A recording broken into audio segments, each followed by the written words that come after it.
아시는 것처럼 어제는 북한의 남침으로 한국전쟁이 발발된 지 72주년이 되는 날이었습니다. 그 당시 소련과 중국의 막강한 지원을 받은 북한군이 갑자기 남침함으로 인해서 한국전쟁이 시작되었습니다. 실은 그때 남북한의 군사력이 굉장히 대비가 안 됐어요. 북한이 더 강했습니다.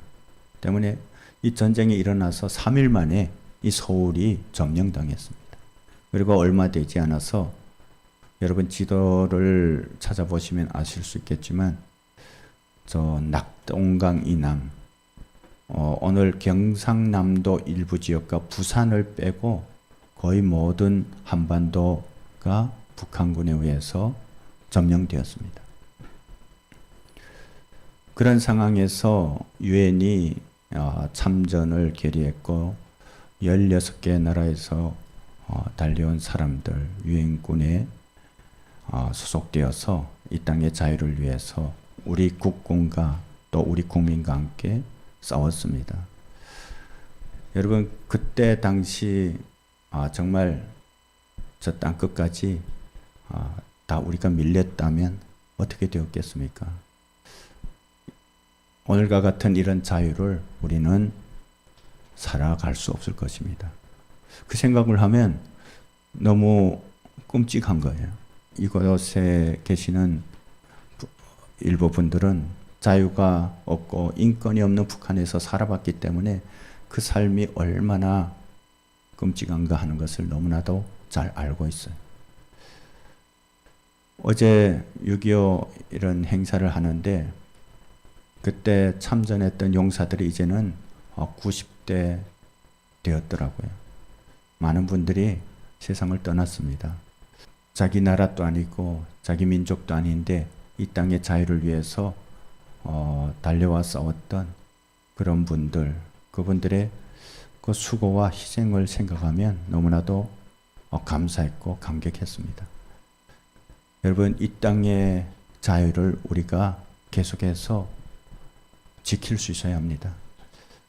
어떻게 우리가 이것을 지켜온 자유입니까? 많은 사람들의 희생과 그 피로 지켜진 자유입니다. 그리고 더 나아가서 이 땅뿐만 아니라 저 북한 땅까지 하나님께서 이루실 그 자유가 하루속히 임할 수 있도록 기도할 수 있어야 합니다. 이 땅에 다시는 6.25와 같은 그런 참화가 있어서는 안 되겠죠.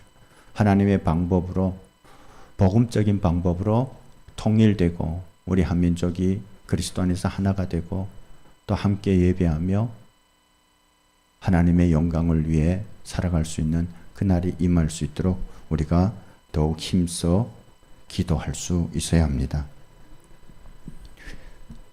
지난주 로마서 말씀을 통해서 우리는 예수 그리스도를 믿고 구원을 받고 주님 안에 거하는 사람들에게는 더 이상 죄가 왕노릇을 할 수 없고 더 이상 우리가 죄의 지배를 받지 않는다는 것에 대해서 나눴습니다.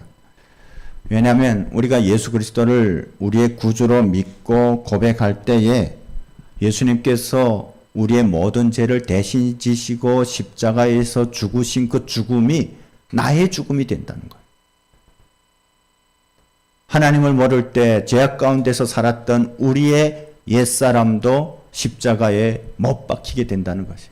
죄에 대해서 죽었기 때문에 하나님의 능력으로 다시 부활하신 주님과 함께 이제는 우리에 대해서 살아갈 수밖에 없는 존재가 되었다는 것입니다. 다른 말로 하면 이제는 우리가 하나님의 권세 아래서 살아갈 수 있게 되었다는 거예요. 하나님이 없을 때는 죄의 권세 아래서 살아가던 우리가 이제는 우리의 신분과 우리의 정체성이 새롭게 되어서 하나님의 권세 아래서 살아가게 되었다는 것이에요. 그래서 우리가 우리의 신분과 정체성을 잊지 않는 것이 중요합니다. 우리가 어떤 신분과 정체성을 가졌냐에 따라서 우리의 삶이 달라지기 때문이죠. 그래서 우리가 계속해서 우리는 하나님의 백성인 것을 자각할 수가 있어야 됩니다. 그리고 그것에 감사할 수가 있어야 합니다. 그럴 때 우리는 하나님의 백성으로서의 삶을 살아갈 수가 있죠. 오늘 본문 15절에서는 이렇듯 우리가 죄나 율법이 아닌 은혜 가운데 있기 때문에, 은혜 아래에 있기 때문에 더 이상 죄를 지을 수 없다고 강조하고 있습니다. 우리가 이제는 죄 아래에 있지 않다는 거예요. 법 아래에 있지 않다는 것이 무슨 말입니까? 율법을 말합니다. 우리가 하나님을 모를 때는 우리가 죄인으로 살아갈 수밖에 없는데 그것이 하나님의 법인 율법의 기준에 의해서 하나님의 심판을 받을 수밖에 없는 존재였다는 거예요. 그래서 죄와 사망 가운데 죽을 수밖에 없는 존재였다는 것입니다. 그런데 이제는 그런 법 아래, 죄 아래가 아닌 하나님의 은혜, 우리를 위해서 십자가에서 죽으시고 다시 사신, 그리고 우리를 하나님의 백성으로 삼아주신 그 하나님의 은혜 아래에 있기 때문에 우리가 더 이상 죄를 지어서는 안 된다는 것이에요. 그렇다고 이 말씀이 예수님을 믿고 구원을 받으면 그냥 아무것도 안 하고 가만히 있어도 자동적으로 의롭게 살아갈 수 있다는 것을 의미하지 않습니다. 하나님의 백성으로서 하나님의 나라와 영광을 위해서 우리가 아무것도 하지 않고 거룩한 삶을 살아갈 수는 없습니다. 오히려 이 말씀은 비록 예수를 믿고 구원을 받았다고 하지만 아직 공중 권세를 잡은 그 마귀의 그런 세력 안에 우리가 여전히 살아가고 있기 때문에, 그런 세상에서 우리가 살아가고 있기 때문에 우리가 주님 안에 온전히 거하지 못하고 깨어서 주님을 구하고 의지하지 않는다면 제 유혹에 빠져서 육신대로 살아갈 수 있음을 경고하는 말씀이에요.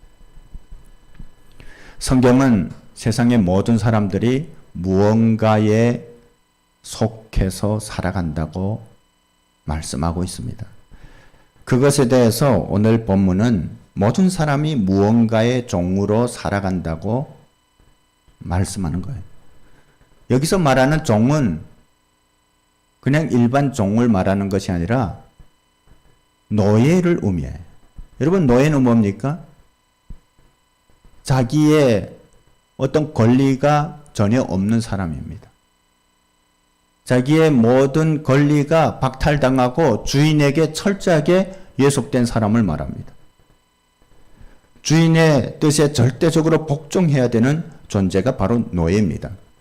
그런데 세상 모든 사람들이 무언가의 종, 다시 말하면 노예로 살아간다는 것이에요. 아마 이 말을 들으면 어떤 사람은 나는 아니라고 펄쩍 뛸 수도 있어요. 그렇겠죠. 왜냐하면 북한과 같은 어떤 독재 체제 아래에서 원하든 원하지 않든 그 체제의 노예로 살아가는 그런 삶이면 몰라도 이 대한민국과 같이 자유와 인권이 보장된 이런 자유로운 세상에서 내가 누군가의 노예로 살아간다는 것이 납득되지 않는 거예요.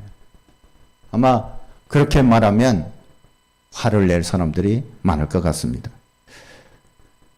그러나 그렇게 부정할지라도 무조건 무언가에 속해서 종으로 살아갈 수밖에 없는 것이 우리 인간이라는 것이죠. 물론 오늘 본문에서 말하는 그 무언가는 국가나 민족이나 어떤 단체와 같은 눈에 보이는 현상적인 것을 말하는 것이 아닙니다. 여기서 말하고 있는 무언가는 영적인 것을 말해요. 세상 모든 사람이 의나 죄 중 하나에 속해 있다는 것이에요. 다른 말로 하면 하나님이나 아니면 마귀에게 속해 있다는 거예요. 여러분, 영적인 것은 이분법적이에요. 그 가운데가 없어요. 이것 아니면 저것입니다. 하나님에게 속해 있지 않으면 마귀에게 속해 있는 것이에요. 어떤 사람은 나는 예수님을 믿지 않을지라도 마귀의 종은 아니다라고 생각할 수가 있어요. 하지만 여러분, 하나님의 권세 아래 있지 않으면 마귀의 권세 아래 살 수밖에 없는 것이에요.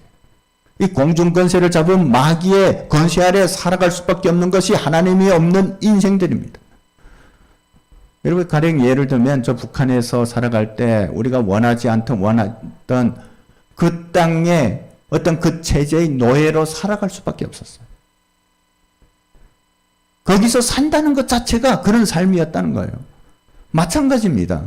하나님이 없는 인생은 마귀의 종으로 살아갈 수밖에 없어요. 죄의 노예로 살아갈 수밖에 없다는 것이에요. 그런데 여기에는 어떤 차이가 있습니다. 두 영역에서 거하는 원리가 다르다는 것이에요. 마귀의 영역과 하나님 영역에 거하는 원리가 다르다는 거예요. 그게 무슨 말이냐면요. 마귀의 영역에 거하면 내가 노력하지 않아도 그 마귀의 권세에 순종할 수밖에 없어요. 죄와 사망에 빠져서 살아갈 수밖에 없어요. 그런데요, 우의 영역, 하나님의 영역 안에 거하면 가만히 있으면 자동적으로 의롭게 살아갈 수 있는 것이 아니라는 거예요. 우리가 깨어서 계속해서 주님을 부르고 붙들지 않으면 우리는 계속해서 마귀의 유혹에 끌려갈 수밖에 없다는 거예요. 왜 그렇습니까? 우리는 아직 제약된 육체의 그 속성들을 가지고 있어요. 여러분, 우리의 육체는 죄의 결과입니다. 우리는 지금 구원의 과정에 있습니다. 이제 영원한 하나님 나라에서 우리가 영생의 몸을 입겠지만 이 땅에서 살아갈 때 우리는 아직 연약한 육체를 입고 있다는 거예요. 여러분, 이 육체는 어떤 마귀의 제약된 시스템에 최적화된 구조예요. 그래서 우리가 깨어있지 않으면 죄악에 끌려갈 수밖에 없어요. 우리의 육체는 세상으로 회귀하려는 본능을 가지고 있습니다. 그래서 계속해서 우리가 기도하는 것입니다. 말씀 가운데 거하는 것입니다. 예배 가운데 하나님의 은혜를 구하는 것입니다. 그렇지 않으면 우리의 육체는 세상 가운데 빠질 수밖에 없습니다. 여러분, 그것이 뭘 의미합니까? 깨어서 주님을 구하지 않는다면 죄 유혹을 받을 수밖에 없고 결과적으로 죄를 선택하게 되므로 그리스도와의 연합을 깰 수밖에 없다는 것. 그것에 대해서 16절은 분명하게 말씀하고 있습니다. 뭐라고 해요? 무엇을 선택하느냐에 따라서 결과가 달라질 수 있다는 것. 다른 말로 하면 내가 예수님을 믿고 하나님의 자녀가 되었다 할지라도 주님의 은혜를 날마다 구하지 않고 이 육신의 욕망에 따라 산다면, 그래서 그 은혜 가운데 거하지 않고 세상 가운데 거하기를 원한다면 구원에서 탈락할 수가 있다. 여러분, 이것에 대해서 신학적으로 민감하게 반응하는 분들도 있습니다. 그런데요, 성경을 우리가 깊이 읽어보면 그럽니다. 어떤 사람들은 그렇게 말해요. 이게 하나의 방종이에요. 우리가 한번 구원받았으면 구원에서 영원히 떨어지지 않는다. 그래서 아무렇게나 살아도 이제는 구원은 떼어놓은 당상이다. 이렇게 주장하면서 타락된 삶을 사는 사람들도 있어요. 자기 욕망을 위해서 세상의 유혹을 이기지 못하고 그리스도와의 연합을 깨고 그리고 다시 제2 권세 안에 들어간다면 하나님의 심판을 받을 수밖에 없다는 거예요. 여러분, 성경은 그것에 대해서 분명하게 말씀하고 있습니다. 오늘 본문을 보면 죄의 결과에 대해서 특별히 강조하는 것을 볼 수가 있어요. 오늘 본문 16절과 21절, 23절에서 죄의 결과는 뭐라고 말합니까? 사망이라고 말해요. 여러분, 이건 구원과 반대되는 겁니다. 이것에 대해서 반복적으로 강조합니다. 특별히 23절 말씀은 오랫동안 신앙생활을 했던 분이라면 잘 알고 있는 말씀이죠. 이 정도는 다 외워야 합니다. 죄의 삭은 사망이요, 하나님의 은사는 그리스도 예수 안에 우리 안에 있는 영생이다. 이 정도 내용은 우리가 외워야 우리가 죄 가운데 빠지지 않을 수가 있습니다. 여러분, 이렇게 생각해 볼 필요가 있습니다. 만일 한번 예수님을 믿으면 어떻게 살지라도 구원을 받는 것이 당연하다면 왜 이런 말씀을 했을까요?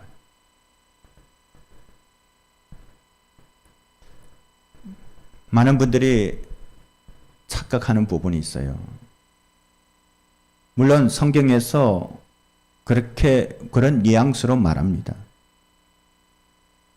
그 무엇도 하나님의 구원에서 우리를 떨어뜨릴 수 없다. 그런데 이것을 우리가 잘못 이해하면 안 됩니다. 그건 뭐냐면요, 우리의 구원은 현재형이라는 것이에요. 내가 지금 예수 그리스도를 나의 구주로 믿을 때 그 구원을 세상의 그 무엇도 끊을 수 없다는 것이지, 내가 이전에 10년 전에 예수 믿었어, 그때는 아주 믿음이 좋았어 하고 지금은 예수님을 떠나서 그렇게 살아가는데 그 구원이 여전히 이루어진다, 그게 아니라는 거예요. 여러분, 구원은 현재형입니다. 내가 지금 이 시각 예수 그리스도를 나의 구주로 믿을 때 내가 하나님의 백성이고 하나님의 구원이 나에게서 이루어진다는 것이에요. 하지만 이전에 교회를 다니고 예수님을 믿었다고 말할지라도 현재는 세상 속에서 죄의 권세 가운데 살아간다면 그 결과는 사망이라는 것이에요. 여러분, 혹시 이 말씀을 들으면서 괜히 마음이 두려워지는 것은 아닙니까? 내가 예수를 믿고 살아보니까 우리가 여전히 연약한 육체를 입고 살고 있기 때문에 세상의 유혹을 이기는 것이 쉽지 않다는 것을 여러분들은 알고 있습니다. 저도 알고 있어요. 그런데 정말 그렇다면 우리는 계속해서 죄의 유혹을 받고 때로는 넘어지기도 하고 실족도 하는 그런 나약한 존재인데 우리가 과연 구원을 받을 수 있을 것인가? 그런 생각에 두려워할 수도 있습니다. 물론 우리는 두렵고 떨리는 마음을 가지고 있어야 합니다. 성경이 그렇게 말씀하고 있어요. 여러분, 그게 무슨 말이냐면 깨어 있으라는 것이에요. 그렇다고 해서 까딱하면 껐떡한다는 그 북한식 속담처럼 되는 것은 아니에요. 이게 무슨 말인지 잘 모르죠. 껐떡한다는 것은 이렇게 까딱한다는 경상도식 방언이 아니라 함경도식 목이 떨어진다는 거예요. 까딱하면, 북한에서 말 하나 잘못하면 그냥 껐떡한다는 거예요. 목이 날아난다는 거예요. 그런 것이 아니라는 것이에요. 왜냐하면 우리가 공중권세를 잡은 자가 지배하는 이 험악한 세상에서 살고 있을지라도, 연약한 육신을 입고 살아갈지라도 우리가 가지고 있는 지혜나 지식이나 우리가 동원할 수 있는 온갖 것을 가지고 모지름을 쓰며 가까스로 구원을 유지하는 것이 아니기 때문에 그렇습니다. 우리가 지난주에도 나눴지만 이미 우리에게는 하나님의 능력이 임했다는 것이에요. 우리가 주님 안에 거할 때, 우리가 주님을 구할 때, 주님의 옷자락을 붙들 때 하나님의 능력이 우리에게 임한다는 것이에요. 여러분, 우리의 능력으로 죄악과 싸우는 것이 아닙니다. 하나님의 지혜와 능력으로 우리가 이길 수 있는 것이에요. 그것에 대해서 사도 바울은 17절에서 하나님께 감사의 고백을 하는 것이에요. 그것이 뭡니까? 우리 주님께서 이미 우리의 모든 죄를 지시고 십자가에서 죽으셨다는 것이요. 또한 하나님의 능력으로 그 모든 죄의 권세를 이기시고 다시 사셨다는 것이에요. 여러분, 지금 공중권세를 잡은 마귀가 우리를 무너뜨리려고 하지만 우리가 주님의 권세 아래에 있으면 그 마귀의 능력은 아무것도 아니라는 것이에요. 충분히 우리가 이길 수 있다는 것입니다. 물론 주님 안에 거하는 삶을 살지라도 우리가 아직은 육신을 입고 있기 때문에 죄의 영향을 받는 것은 사실이에요. 우리가 하나님을 모를 때에는 죄를 이길 수 있는 의의를 완전히 상실하였기 때문에 죄의 노예가 되어서 죽을 수밖에 없었습니다. 그런데 이제는 우리가 주님의 능력으로 제 유혹을 이길 수 있다는 것이에요. 여러분, 그렇다고 해서 사탄이 손 놓고 가만히 있다는 것을 말하지 않습니다.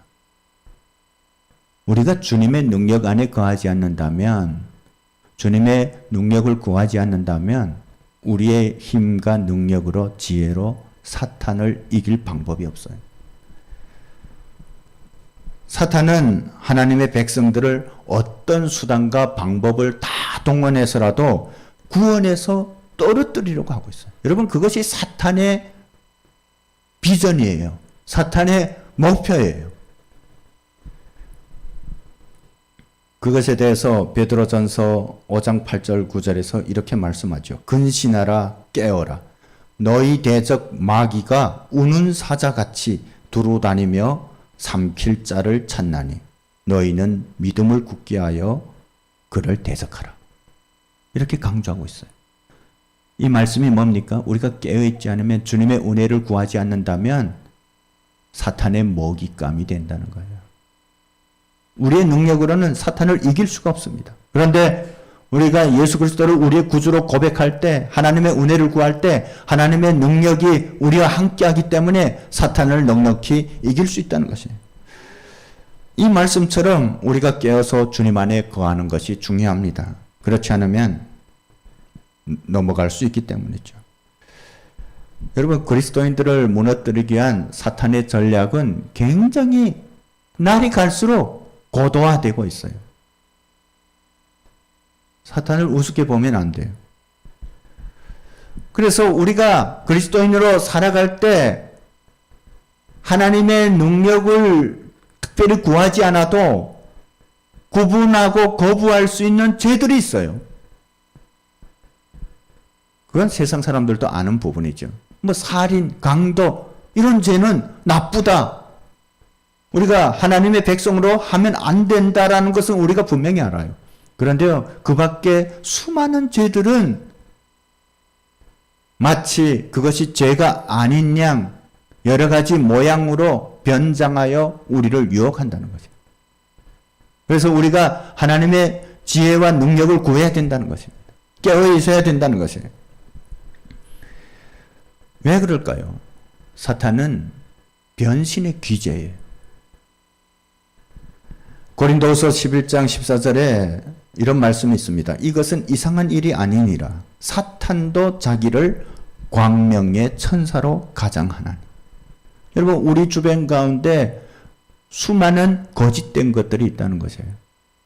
왜 그런 것이 일어나느냐? 왜 거짓 사도와 거짓 선지자들이 일어나냐?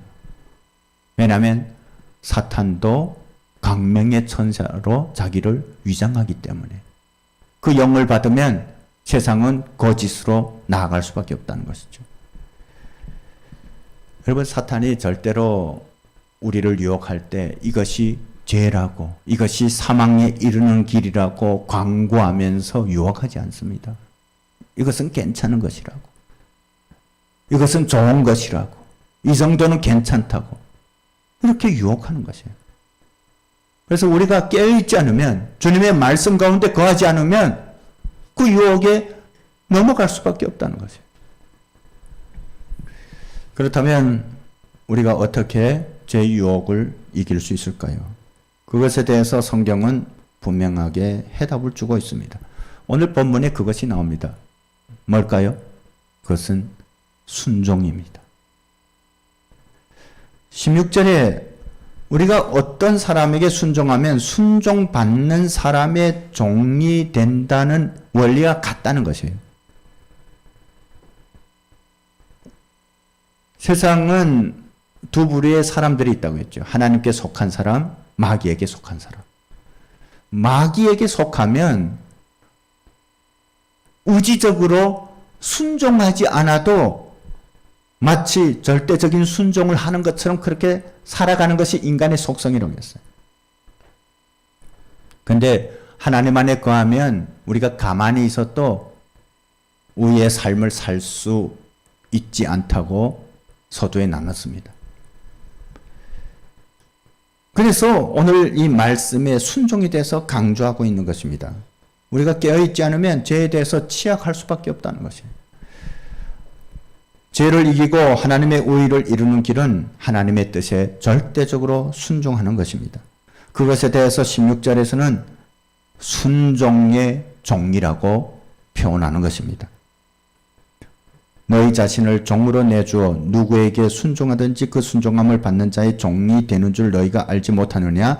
혹은 죄의 종으로 사망에 이르고 혹은 순종의 종으로 의에 이르느니라. 여러분, 이 순종의 종이 되라는 것이 무슨 의미일까요? 그것은 주님이 없을 때, 하나님을 믿지 않을 때 우리의 삶, 다시 말하면 세속적인 죄악적인 세계에서 굳어진 우리의 가치관과 기준을 다 버려야 한다는 거예요. 그리고 변하지 않는 진리인 하나님의 말씀에, 하나님의 뜻에 절대적으로 순종할 때 우리가 의로운 삶을 살 수 있다는 것입니다. 여러분, 주님의 말씀에 순종하는 삶이 곧 의를 이루는 삶이라는 것이에요. 제가 우리 북한에서 내려오신 분들을 만나다 보면 굉장히 열심히 사시는 분들이 많이 있어요.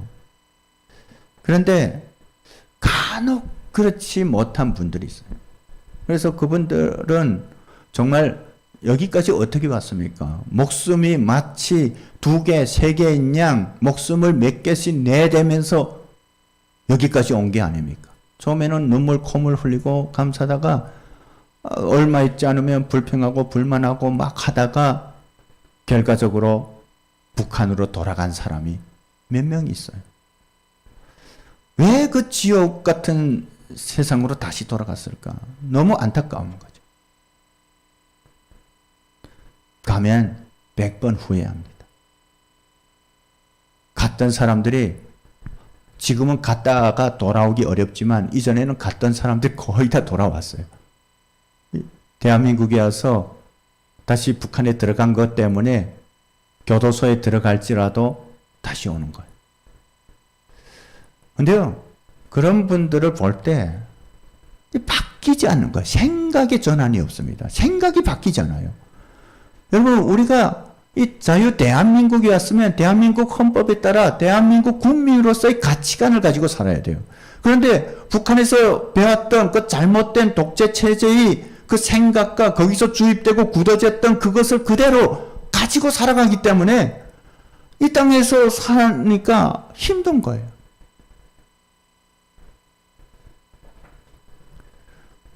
사람은 어떤 것에 속하였냐 하는 것이 굉장히 중요합니다. 우리가 이 땅에 왔으면 대한민국 국민으로서의 가치관을 가져야 돼요. 정체성을 가져야 됩니다.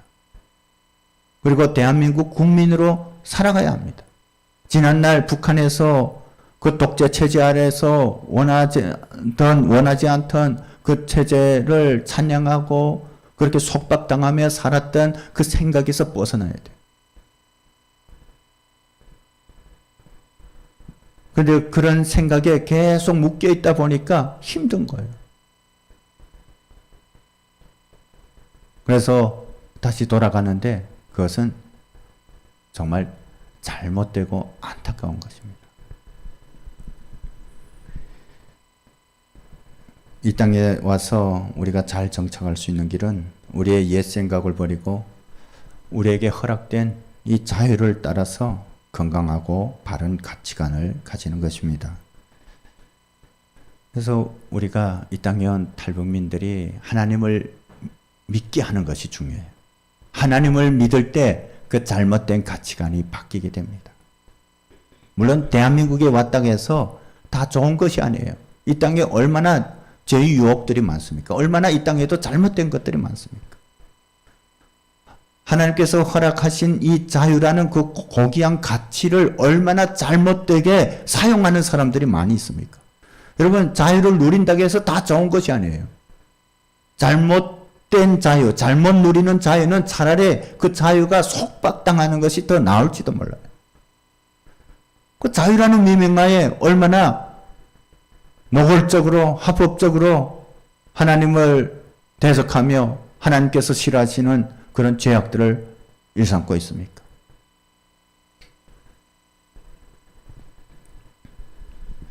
우리는 하나님 안에서의 자유를 누릴 수 있어요. 여러분, 이 일반적인 자유도, 보편적인 자유도 이 영적인 자유 안에 있을 때 그 자유가 자유스러워지는 것이에요. 그래서 이 땅에 있는 지금 3만 1,000명이 넘는 그 탈북민들이 하나님을 믿어야 돼요. 하나님을 믿을 때 하나님께서 그들을 향한 그 놀라운 뜻과 계획을 이룰 수가 있습니다. 고향을 위해서, 그 땅에 남겨진 가족들을 위해서 우리가 살아갈 수가 있는 것이에요.